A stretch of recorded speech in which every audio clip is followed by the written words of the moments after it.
You know the feeling intimately. You're sitting at a small table. Your coffee has long since gone cold.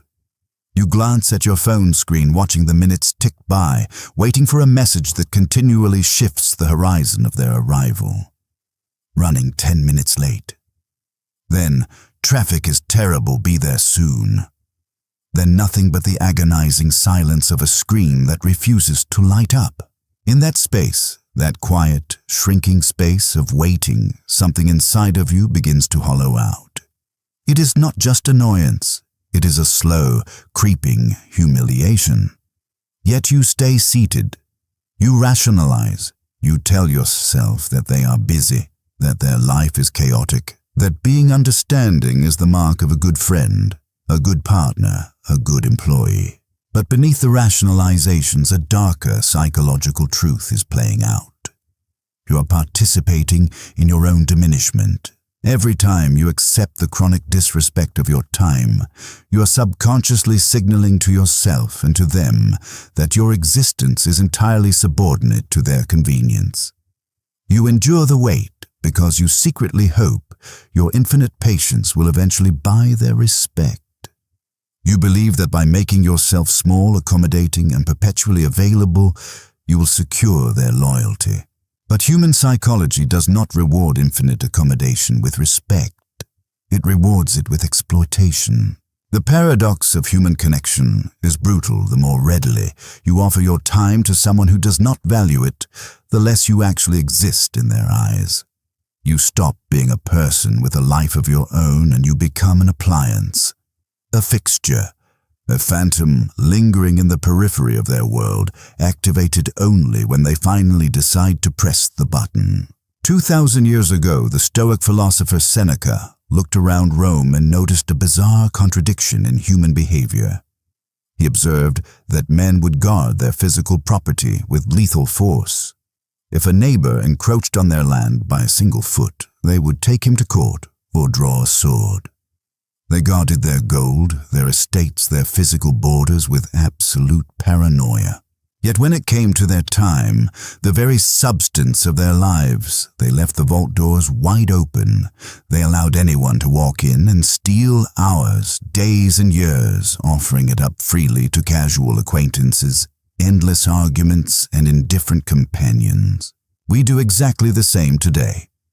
We meticulously audit our bank accounts for fraudulent charges of $5, yet we allow people to repeatedly steal hours of our finite lives without a second thought. This requires a profound shift in perspective. To the modern mind, time is just a schedule. It is a calendar. It is something we spend or kill. But through the lens of Stoicism, time is not an external resource. Time is the only true currency of your existence. Every minute you spend waiting for someone who disrespects your time is a minute of your literal life force hemorrhaging into the void. You're not waiting. You're dying a little at a time in a chair at a coffee shop, while someone else decides if you are worth the trip. The Stoic concept of prosouche, the continuous vigilant attention to the present moment, demands that we wake up to this reality. It requires us to stop looking at the person making us wait and start looking at the internal architecture of our own minds. Why do we keep leaving the vault unlocked? To understand why we tolerate this disrespect, we must analyze the architecture of the waiting room. When someone constantly delays, cancels, or reschedules at the last minute, they are forcing you into a psychological purgatory. You cannot fully engage in your own life because your attention is tethered to their impending arrival. You do not read your book. You do not enjoy your thoughts. You remain in a state of suspended animation. Why do we accept this suspension? Often, it is born from a profound fear of our own company. To stand up, pay the bill, and walk away means we must face ourselves. It means we must confront the uncomfortable reality that this person does not value us. We prefer the anxiety of waiting over the painful clarity of abandonment. We fall victim to the sunk cost fallacy of the soul. I've already waited 30 minutes. If I leave now, those 30 minutes were wasted. And so we throw another 30 minutes after the first paying a ransom to a captor who isn't even in the room. We mask our lack of boundaries behind the noble guise of being understanding. We tell ourselves that remaining perfectly calm and accommodating when someone is 2 hours late is a virtue. It is not a virtue, it is a pathology. When you continually adapt to another person's disregard for your schedule, you are not demonstrating kindness. You are demonstrating fear. You are terrified of the conflict that would arise if you drew a hard line. You are terrified they will call you unreasonable, high maintenance, or demanding. But consider the internal conflict this creates. Your body feels the disrespect. Your chest tightens. Your jaw clenches. Your intuition knows you are being discarded. Yet your mouth says, "No worries at all, take your time." This severe disconnect between your internal reality and your external performance fractures your self-respect. You are abandoning yourself to keep the peace with someone who is actively at war with your time.